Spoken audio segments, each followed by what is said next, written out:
What I would recommend is slowly move up to the master juggler, which is where you still do complex jobs, one-time big projects, but you're going to standardize everything.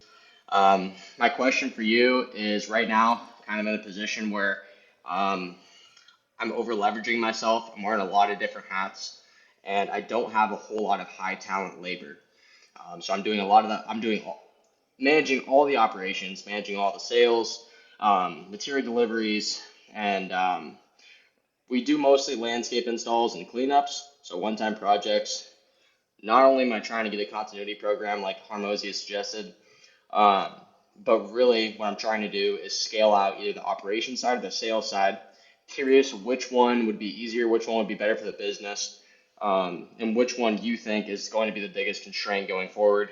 You hit this 1.5, you grow in a big business, but you're doing everything inside the business, and it's hard to replace yourself because it's complex and custom services.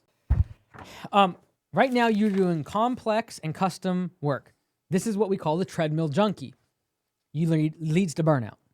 So what I would recommend is slowly move up to the master juggler, which is where you still do complex jobs, one-time big projects, but you're going to standardize everything.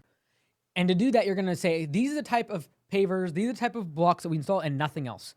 Take standard kind of materials that you know will work for 95% of people and use those. You will not have a drop off in sales like everyone wants you to believe. Your bell guard is like, oh no, you gotta have 1,000 options. No, you don't. Then as time goes on, I want you to move towards built to scale, which is the top right-hand corner, which is simple and standardized, which means you still standardize, but you simplify. You're gonna cut some of those services out. Ideally, the ones that you know every single time you touch, you're on the project all the time. I would start with standardization, because then that way you can maintain your revenue. So next year, instead of trying to like, we're gonna do 3 million, just be like, hey, we're just gonna focus on standardizing what we're currently doing. I happen to believe you'll actually make more revenue and more profit doing just the standardization, because you're not gonna actually cut any services out yet. Then you're also gonna do the same thing for equipment, the way you answer the phone, your website, everything gets simplified and standardized. Then you have the opportunity to hand things off. Until you do that, if you start handing things off, you're gonna create chaos. If you start handing off your operations, it's gonna be chaos. Because no one knows how to do all the projects like you do.